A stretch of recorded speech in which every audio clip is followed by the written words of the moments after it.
नमस्कार दोस्तों, आज हम ब्रह्मांड के सबसे रहस्यमय और अद्भुत पिंडों में से एक ब्लैक होल के बारे में जानेंगे। ब्लैक होल वो अद्वितीय खगोलीय पिंड है जहां गुरुत्वाकर्षण इतना प्रबल होता है कि प्रकाश तक उससे बच नहीं सकता। आज की इस वीडियो में हम ब्लैक होल की उत्पत्ति, उसके गुणधर्म और वैज्ञानिकों द्वारा उसके अध्ययन की विधियों को समझेंगे।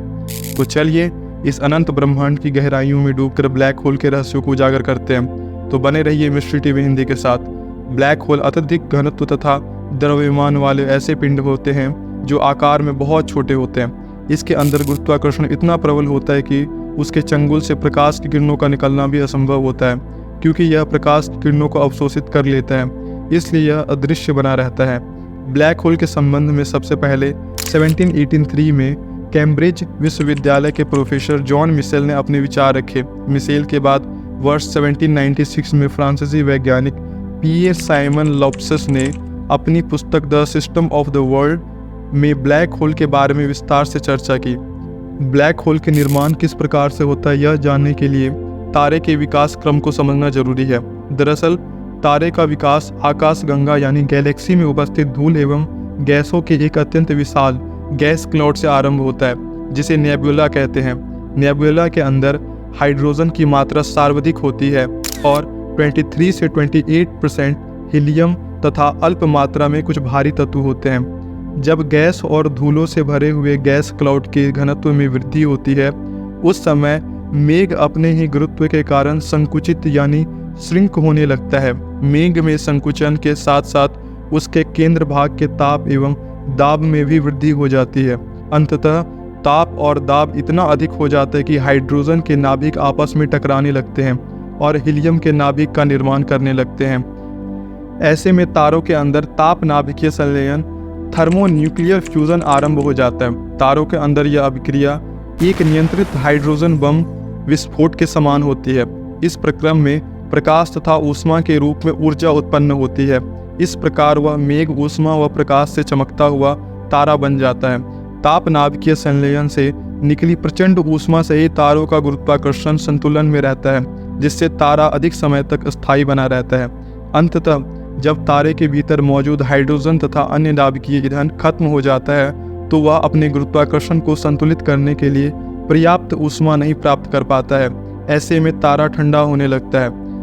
वर्ष 1935 में भारतीय एस्ट्रोफिजिसिस्ट सुब्रमण्यम चंद्रशेखर ने यह स्पष्ट कर दिया कि अपने ईंधन को समाप्त कर चुके सौर द्रव्यमान से 1.4 गुना द्रव्यमान वाले तारे, जो अपने ही ग्रेविटी के विरुद्ध स्वयं को नहीं संभाल पाता है, उस तारे के अंदर एक विस्फोट होता है, जिसे अभिनव तारा विस्फोट कहा जाता है।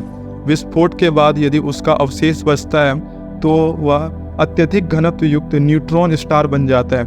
आकाशगंगा में ऐसे बहुत सारे तारे होते हैं जिनका द्रव्यमान सौर द्रव्यमान से 3-4 गुना से भी अधिक होता है। ऐसे तारों पर गुरुत्वीय खिंचाव अत्यधिक होने के कारण तारा संकुचित होने लगता है और स्पेस टाइम विकृत होने लगती है। परिणामतः जब तारा किसी निश्चित क्रांतिक सीमा क्रिटिकल लिमिट तक संकुचित हो जाता है और अपने ओर के दिक्काल को इतना अधिक झुका लेता है कि अदृश्य हो जाता है, यही वो अदृश्य पिंड होते हैं जिसे हम ब्लैक होल कहते हैं।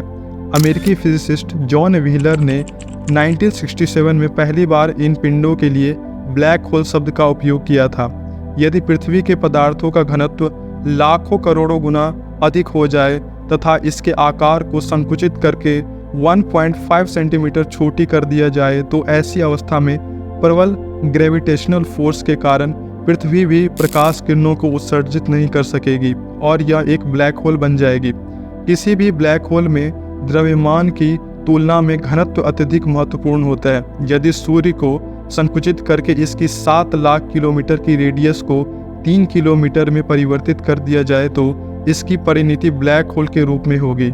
हम जानते हैं कि पृथ्वी एवं सूर्य का इस प्रकार से संकुचित होना असंभव है, क्योंकि ना तो पृथ्वी का द्रव्यमान और गुरुत्वाकर्षण बल इतना अधिक है और ना ही सूर्य का। किसी ब्लैक होल का संपूर्ण द्रव्यमान एक बिंदु में केंद्रित रहता है, जिसे केंद्रीय विलक्षणता बिंदु सेंट्रल सिंगुलैरिटी पॉइंट कहते हैं। सिंगुलैरिटी बिंदु के आसपास वैज्ञानिकों ने एक गोलाकार सीमा की कल्पना की है, जिसे प्रायः घटना क्षितिज यानी इवेंट होरिजोन कहा जाता है।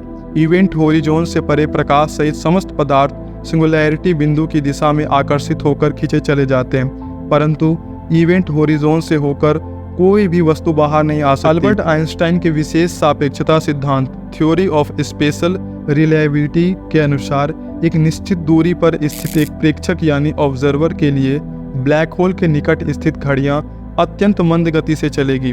विशेष सापेक्षता सिद्धांत के अनुसार समय सापेक्ष है, समय व्यक्तिनिष्ठ है। जिस समय प्रेक्षक अब कहता है वह केवल स्थानीय निर्देश प्रणाली पर ही लागू होती है, ना कि संपूर्ण ब्रह्मांड पर।